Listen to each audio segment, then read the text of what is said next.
HP news.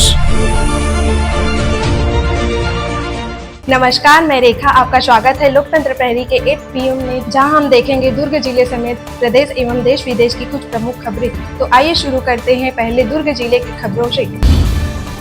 दुर्ग जिले में लगातार 72 घंटे की ड्यूटी के बाद पुलिस जवानों ने 5 मार्च को पुलिस कंट्रोल रूम सेक्टर 6 में होली खेली। इस दौरान दुर्ग कलेक्टर अभिजीत सिंह ने भोजपुरी गाने पर जबरदस्त डांस किया। वहीं एसएसपी विजय अग्रवाल समेत पुलिसकर्मी एक दूसरे को रंग लगाते हुए होली के गीतों पर झूमते दिखाई दिए। लगातार ड्यूटी के बाद पुलिसकर्मियों ने इस तरह त्योहार मनाकर खुशी के पल साझा किए।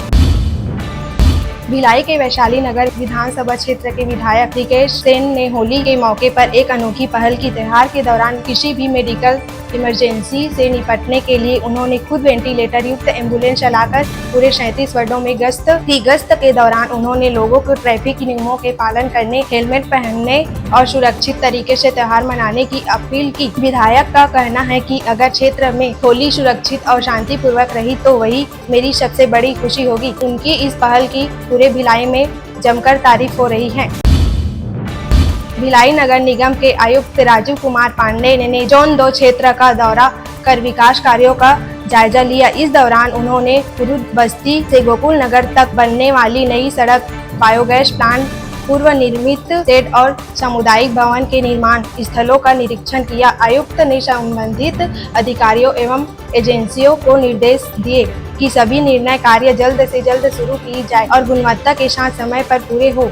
उन्होंने कहा कि शासन की मंशा के अनुसार जनहित के कार्यों में किसी भी प्रकार की देरी नहीं होनी चाहिए ताकि नागरिकों को जल्द सुविधा मिल सके। होली के रंगों के बीच दुर्ग भिलाई जिले में विवाद और हिंसा की कई घटनाएं सामने आई हैं। पुलिस के मुताबिक अलग अलग थाना क्षेत्र में गाली गलौज और मारपीट के 51 केस दर्ज किए हैं। छावनी थाना में ड्यूटी के दौरान महिला आरक्षण के साथ मारपीट और वर्दी फाड़ने का मामला सामने आया। वहीं जामुन थाना क्षेत्र में कार का हॉर्न न बजाने पर स्टेनोग्राफर के साथ मारपीट और कार में तोड़फोड़ की गई। मामूली विवाद पुरानी रंजिश और होली खेलने के दौरान कई जगह झगड़े हुए। स्थिति को संभालने के लिए पुलिस ने पूरे जिले में भारी सुरक्षा व्यवस्था की थी। भिलाई नगर पालिका निगम के आयुक्त राजीव कुमार पांडे ने जोन A1 नेहरू नगर क्षेत्र पर सघन निरीक्षण किया। निरीक्षण के दौरान कोषा नाला, SLRM सेंटर और संजय नगर नाले का जायजा लिया गया। मानसून के दौरान जल भराव से राहत दिलाने के लिए नाले में गहरीकरण और चौड़ीकरण का कार्य तेज करने के निर्देश दिए गए। इसके साथ ही नेहरू नगर सूर्या मॉल चौक पर अतिक्रमण के कारण बाधित यातायात को देखते हुए तत्काल अतिक्रमण हटाने के निर्देश दिए गए।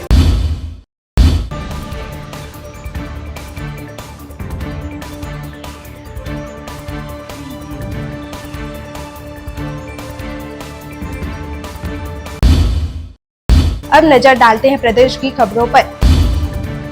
बिलासपुर जिले के शिवतराई में राज्यपाल रमेन डेका ने बैगा और बिरहोर आदिवासी समाज की मुलाकात की। उन्होंने आदिवासी समाज से अपनी समृद्ध संस्कृति, भाषा, लोकगीत और परंपराओं को सुरक्षित रखने की अपील की। इस दौरान राज्यपाल ने आर्चरी खिलाड़ियों को प्रोत्साहित करते हुए प्रत्येक खिलाड़ी में 5-5 हजार रुपए देने की घोषणा की। साथ ही महिला स्व सहायता समूह द्वारा किए जा रहे आजीविका कार्यों की सराहना की। राज्यपाल ने आयुष्मान कार्ड, महतारी वंदन योजना, प्रधानमंत्री आवास योजना और PM जन मन योजना सहित कई सरकारी योजनाओं को क्रियान्वित की जानकारी भी ली।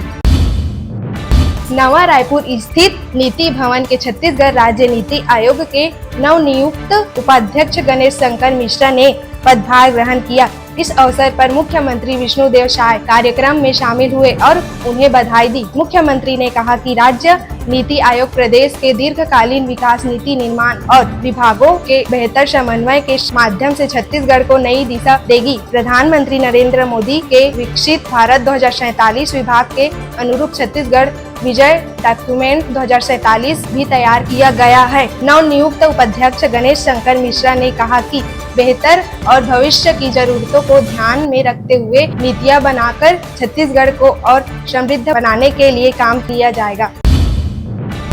होली के त्योहार के दौरान छत्तीसगढ़ के आरंग के केवशीपारा में युवक नीरज लोधी की चाकू मारकर हत्या कर दी गई। घटना के बाद लोधी समाज में भारी आक्रोश देखने को मिल रहा है। बड़ी संख्या में समाज के लोगों और पदाधिकारी आरंभ थाना पहुंचे और आरोपियों को गिरफ्तार कर फांसी देने की मांग की। इस दौरान लोगों ने पुलिस अधिकारियों को ज्ञापन सौंपते हुए नगर में अवैध नशे के कारोबार पर रोक लगाने और सघन पुलिस पेट्रोलिंग की मांग की। पुलिस ने बताया कि मामले में 7 से 8 संदिग्धों को हिरासत में लेकर पूछताछ की जा रही है और घटना के कारणों की जांच जारी है। नीरज लोधी अपने माता पिता का इकलौता बेटा था और एक कुशल मूर्तिकार भी था। इस घटना के बाद पूरे इलाके में शोक और आक्रोश का माहौल है। छत्तीसगढ़ के शक्ति जिले में मालखरौदा थाना क्षेत्र के ग्राम बसंतपुर गोरखापाली के 2 पक्षों के बीच विवाद इतना बढ़ गया कि मामला हिंसा तक पहुंच गया। कुछ लोगों ने एक घर में तोड़फोड़ करते हुए आगजनी कर दी। इस आगजनी को एक ट्रैक्टर, एक पिकअप वाहन और 2 मोटरसाइकिल पूरी तरह जलकर खाक हो गई। घटना के बाद पूरे गांव में तनाव का माहौल बन गया। पीड़ित पक्ष का आरोप है कि यह घटना जातिगत भावनाओं के चलते की गई। सूचना मिलते ही पुलिस मौके पर पहुंची और हालात को काबू में करने के लिए गांव में भारी पुलिस बल तैनात कर दिया गया है।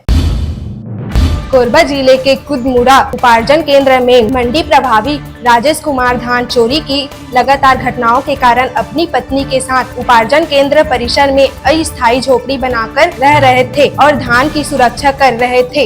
इसी दौरान देर रात एक हाथी अचानक परिसर में घुस आया और झोपड़ी को तोड़ते हुए अंदर सो रहे राजेश कुमार पर हमला कर दिया। इस हमले में राजेश कुमार की मौके पर ही मौत हो गई, जबकि पत्नी किसी तरह वहां से भागकर अपनी जान बचाने में सफल रही। घटना की सूचना मिलते ही ग्रामीण मौके पर पहुंचे और वन विभाग की टीम को जानकारी दी गई। फिलहाल वन विभाग ने मौके पर पहुंचकर जांच शुरू कर दी है और इलाके में दहशत का माहौल बना हुआ है।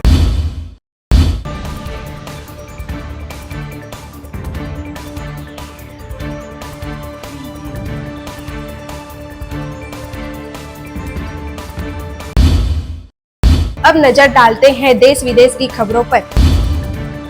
प्रधानमंत्री नरेंद्र मोदी ने दिल्ली के हैदराबाद हाउस में फिनलैंड के राष्ट्रपति अलेक्जेंडर स्टब के साथ अहम द्विपक्षीय बैठक की। इस बैठक में टेक्नोलॉजी, फार्मास्यूटिकल्स, मशीनरी और गवर्नमेंट सेक्टर में सहयोग बढ़ाने पर चर्चा की संभावना है। पीएम मोदी ने एक्स पर पोस्ट कर कहा कि राष्ट्रपति स्टब की भारत यात्रा दोनों देशों में रिश्तों को नई ऊंचाइयों पर ले जाएगी। यह यात्रा भारत और फिनलैंड के बीच व्यापार, टेक्नोलॉजी और रणनीति साझेदारी को मजबूत करने की दिशा में महत्वपूर्ण मानी जा रही है। बिहार की राजनीति में आज बड़ा उलटफेर देखने को मिला है। मुख्यमंत्री नीतीश कुमार ने राज्यसभा चुनाव के लिए अपना नामांकन दाखिल कर दिया है। नामांकन के दौरान उनके साथ अमित शाह, सम्राट चौधरी समेत कई बड़े नेता मौजूद रहे। नीतीश कुमार ने सोशल मीडिया पर कहा कि उनका सपना संसद के दोनों सदनों का सदस्य बनने का था और अब वहां उसे पूरा करना चाहते हैं। उन्होंने भरोसा दिलाया कि नई सरकार को उनका पूरा सहयोग और मार्गदर्शन मिलता रहेगा।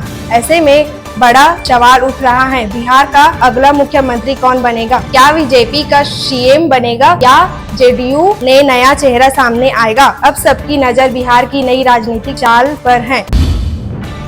महाराष्ट्र में परिवहन सेवाएं बड़े पैमाने पर प्रभावित हो सकती हैं। महाराष्ट्र ट्रांसपोर्ट एक्शन कमेटी ने ई चालान सिस्टम और बढ़ते टैक्स के खिलाफ अनिश्चितकालीन हड़ताल का ऐलान किया है। राज्य के लाखों ड्राइवर और वाहन मालिक सरकार के खिलाफ सड़कों पर उतरने वाले हैं। परिवहन संगठनों का आरोप है कि ई चालान सिस्टम में तकनीकी खामियां हैं और कई मामले में भारी जुर्माने लगाए जा रहे हैं। उनका कहना है कि करीब 4500 करोड़ रुपए ई चालान लंबित हैं। सरकार और परिवहन संगठनों के बीच बैठक हुई, लेकिन अभी तक कोई समाधान नहीं निकल पाया है।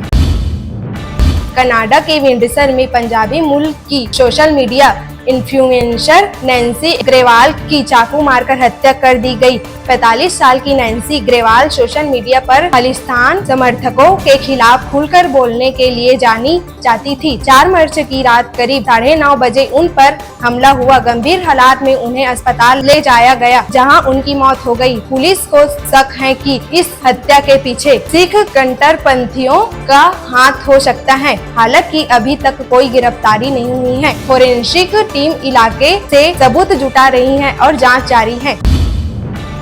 हिंद महासागर श्रीलंका के दक्षिणी तट के पास अंतर्राष्ट्रीय जल क्षेत्र में बड़ा समुद्री हमला हुआ है। ईरान के अनुसार अमेरिका पनडुब्बी ने टारपीडो हमला कर ईरानी नौसेना के फ्रिगेट युद्धपोत आइरिस डेना को डुबो दिया। यह युद्धपोत भारत में आयोजित अंतर्राष्ट्रीय नौसैनिक अभ्यास में भाग लेकर विशाखापट्टनम से अपने देश लौट रहा था। जहाज पर करीब 130 नाविक सवार थे, जिसमें से लगभग 80 के मारे जाने की आशंका जताई जा रही है।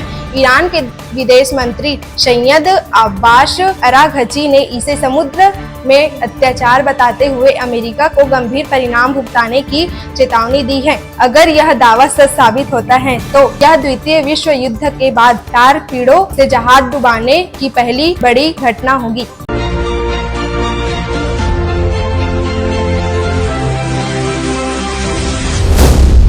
LP News. This program is sponsored by SR Hospital and Research Center.